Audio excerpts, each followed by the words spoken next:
Bonjour et bienvenue sur ma chaîne. Je vous fais enfin une nouvelle vidéo sur les formateurs, les linters comme promis et surtout sur ESLint et toujours dans VS Code.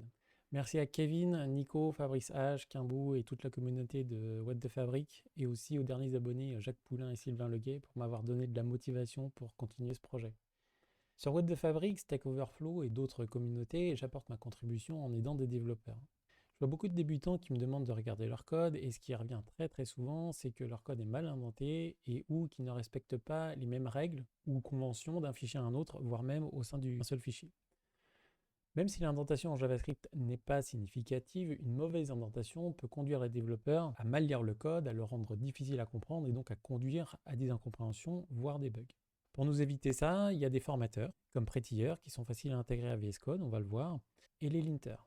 Un formateur, son boulot, c'est de formater le code et s'assurer que tous les fichiers respectent les mêmes conventions de formatage. Un linter, il va au-delà et il permet de détecter un certain nombre de mauvaises pratiques et donc d'éviter des bugs. Dans les linters, il y a Standard.js qu'on va voir un petit peu et ESLint.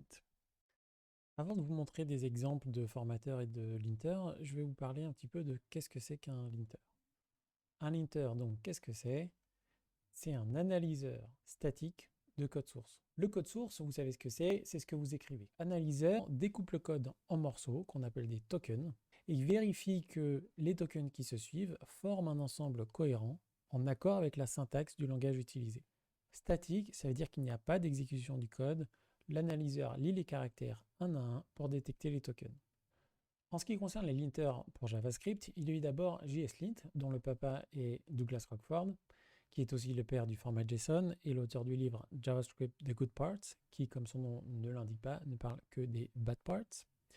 JSLint a un fort parti pris sur toutes les règles que doit respecter un développeur JavaScript, et il est donc très peu configurable. Il est conçu comme ça. Ce défaut, qui est évidemment une qualité pour Douglas Crockford, est ce qui a poussé d'autres personnes à créer un autre linter qui s'appelle JSHint, qui est nettement plus configurable.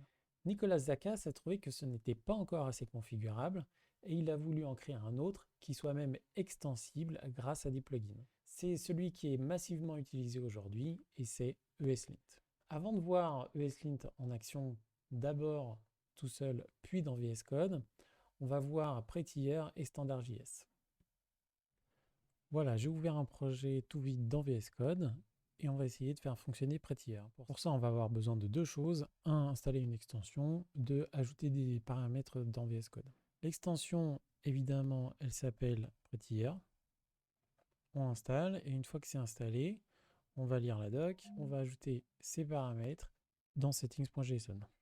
Ici, je rajoute ça. Une fois que j'ai ça, je vais pouvoir formater ça par Prettier. Si je clique ici, vous voyez que j'ai Prettier, ce que je n'avais pas avant. Ça, c'est parce que j'ai installé l'extension. Maintenant, je peux faire F1, format de document. Prettier m'a formaté mon code. Maintenant, ce que je voudrais faire, c'est que à l'enregistrement, au CTRL S, il me fasse automatiquement le formatage. Pour ça, je vais rajouter un autre paramètre, Editor Format and Save pour JavaScript. Si je retourne là et je fais CTRL S, j'ai bien le formatage. Voilà comment installer Prettier facilement dans VS Code. Maintenant, si j'écris quelque chose de syntaxiquement correct, mais d'absurde, comme par exemple ceci, Prettier ne va rien me dire. Pourquoi c'est absurde? D'une part parce que je mets un return alors que je ne suis pas dans une fonction, et d'autre part parce que je mets dans une condition quelque chose qui est statique.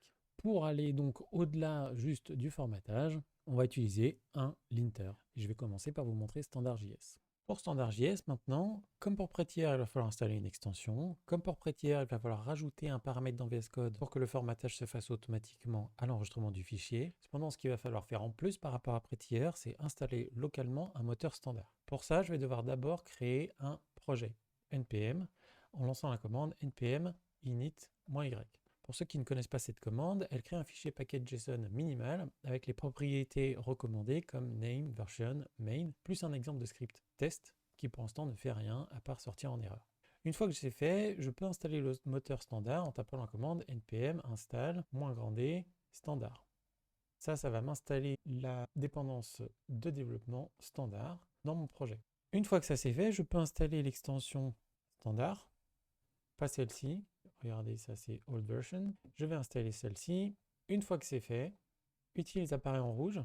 parce qu'il y a une erreur, notamment parce que return, ça n'a pas de sens que ce soit en dehors d'une fonction. Si je commente ceci, j'ai toutes les autres erreurs de style qui apparaissent, notamment true, ça n'a pas de sens que ce soit quelque chose de statique dans une condition, et standard ne veut pas de point-virgule. Maintenant, si je tape CTRL-S, ça ne me formate pas mon document. Pour ça, il faut que je rajoute un paramètre, qui est celui-ci dans VS Code, standard autofix and save. Une fois que j'ai fait ça, si je fais CTRL-S à l'enregistrement, j'ai bien toutes les corrections qui sont possibles d'être faites par standard qui sont faites.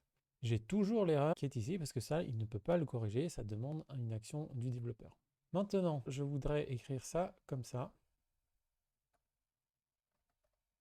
Et je voudrais une virgule ici. Et là, vous voyez qu'à chaque fois que j'enregistre, il m'enlève la virgule.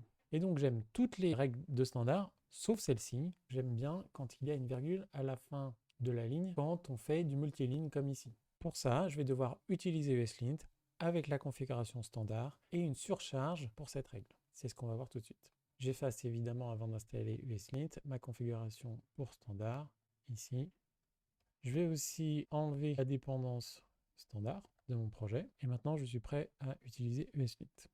Maintenant, pour ESLint, je vais aussi avoir besoin d'installer une extension. Je vais aussi avoir besoin d'ajouter des paramètres dans VS Code. Et je vais aussi avoir besoin d'installer ESLint localement ou globalement. Ça fonctionne aussi, mais je vous le déconseille. Pour deux raisons. Un, ça pollue votre espace global. Deux, vous n'êtes pas sûr que la version que vous utilisez globalement soit la même que celle qui est utilisée dans le projet. Je vais aussi avoir besoin d'installer donc ESLint et éventuellement des plugins et des configs en plus. Pour commencer, je vais donc créer une configuration pour ESLint grâce à l'assistant fourni par ESLint lui-même. Pour ça, je vais utiliser la commande npx ESLint-init. Pour ceux qui ne connaissent pas la commande npx, elle existe depuis npm 5.2. Elle permet d'exécuter une commande d'un paquet npm local s'il est trouvé, global s'il n'est pas trouvé en local mais trouvé en global, et distant s'il est trouvé nulle part, c'est-à-dire qu'il sera téléchargé le temps de la commande. La commande ESLint lancée avec l'option init lance un assistant qui me pose des questions et qui va ensuite générer et écrire un fichier de configuration pour ESLint en fonction de mes réponses. Je vais demander de tout vérifier, de trouver les problèmes et d'encourager l'utilisation d'un code style. Je vais écrire mon JavaScript avec la syntaxe import-export, le syntaxe ESM avec ma script module. Je vais utiliser ni React ni Vue.js pour l'instant. Je ne vais pas utiliser TypeScript et je vais utiliser du code pour l'instant juste pour Node. Pour cocher, c'est la touche espace. Pour naviguer, c'est les touches flèche du haut, flèche du bas. Et pour valider, c'est entrée. Je vais utiliser un style guide populaire qui est standard.js. Une fois que j'ai fait ça, il me demande dans quel format je veux le fichier de configuration pour ESLint. Je lui dis JavaScript. Et tout seul, il me détecte que j'ai besoin d'un certain nombre de dépendances. Il me propose de les installer pour moi. Je lui dis oui. Et une fois que c'est fait, j'ai un ESLint RC.js qui est ici et qui respecte bien la convention standard. Si je fais npx ESLint.ESLintRC.js, il me signale qu'il n'y a aucune erreur. Alors que si dans util.js, je rajoute une virgule ici et que je lui demande de linter src util.js, il va me signaler deux erreurs. La première, c'est cette virgule et la deuxième, c'est true qui est dans une condition. Maintenant que j'ai fait ça, je vais pouvoir rajouter un script dans package.json pour faire le lint. Ce script, je vais l'appeler lint et je vais lui demander de faire ESLint src/étoile/étoile.js. Ce qui va dire qu'il va passer avec ESLint sur tous les fichiers .js de tout le dossier src et de tous ses sous-dossiers. Ce qui va me permettre ensuite de lancer la commande npm run lint, donc le script, et d'observer donc les erreurs qui persistent dans mes fichiers JS. Je vais pouvoir aussi rajouter un script format qui va lancer la même chose, ESLint, mais cette fois avec l'option fix. Et si je fais ça, npm run format, il va corriger tout seul util.js en m'enlevant la virgule ici, et il va me préciser quand même que cette erreur-là, il ne peut pas la corriger tout seul, ça demande une intervention du développeur. Ça me permet de rajouter dans mon flow ce qu'on appelle un git hooks qui va m'empêcher de committer s'il y a une erreur dans le lint. Pour ça, on va utiliser Husky. Avant de vous parler de Husky, je vais vous parler brièvement des crochets Git, les git hooks. Crochets Git en français sont un moyen de lancer des scripts personnalisés quand des actions importantes du projet Git ont lieu, comme par exemple côté client, des commits ou des push. Côté serveur, ça va être des réceptions de commits ou des fusions de PR par exemple. Pour nous faciliter la vie et la gestion des crochets Git, il y a plusieurs outils et je vais vous présenter donc Husky. Husky, c'est un package NPM qui permet de facilement installer des crochets Git dans un projet. Pour l'utiliser, je vais dans un premier temps initialiser un projet Git dans mon dossier avec la commande git init. Cette commande, elle crée un dossier .git qui va contenir toute la base de données de mon projet Git. Ensuite, je vais lancer la commande npx husky init. Cette commande, elle va faire plusieurs choses. Si vous regardez le paquet JSON, elle a rajouté un script prepare et elle a rajouté une dépendance de développement Husky. Ce qui va faire que quand je vais faire npm install, il va d'une part installer la dépendance de dev Husky et il va ensuite utiliser le prepare ici parce que dans le post install de Husky, il y a marqué qu'il faut lancer le npm run prepare. Ceci va faire que Git reconnaît les githooks installés par Husky. Dans precommit, par défaut, c'est un precommit qui lance la commande npm test. Idéalement, c'est peut-être ce qu'on veut faire dans un precommit. Pour l'instant, moi, je veux juste lancer npm run lint. Je remplace donc le contenu de ce fichier, ce qui me permet, si j'ajoute tout sauf node modules,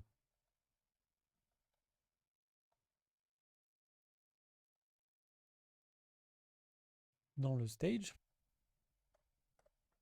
si je fais commit et qu'il y a des erreurs dans utils, comme ici,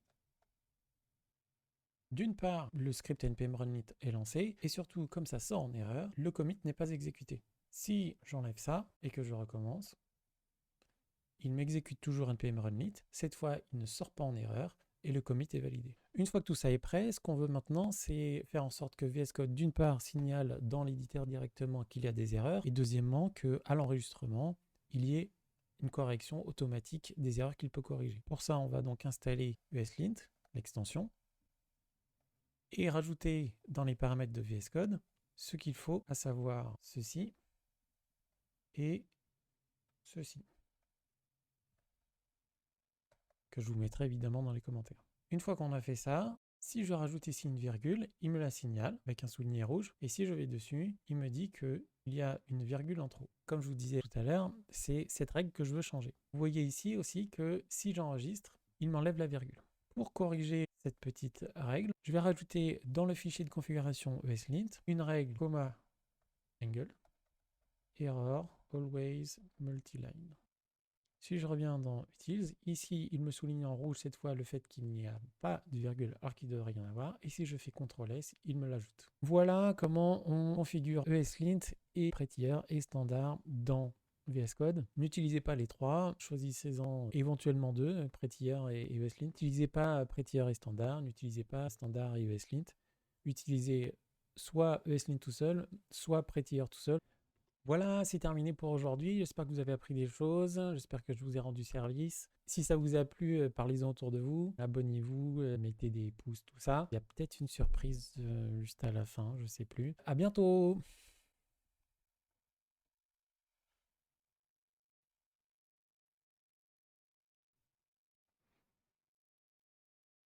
Et donc la petite surprise, si on veut dans Package.json faire en sorte qu'à chaque fois qu'on fait des tests, on fait juste avant un lint, et que si jamais le lint sort en erreur, le test aussi sort en erreur, ce qu'on peut faire, c'est rajouter ici un script qui s'appelle pretest et qui va lancer la commande npm run lint.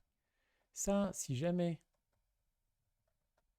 ça sort en erreur, ça sort pas en erreur, le test ne sort pas en erreur, mais que l'int sort en erreur, alors si dans votre precommit vous lancez npm test, juste avant que le test se lance, npm run lint sera exécuté, et si jamais ça sort en erreur, le commit ne sera pas non plus validé.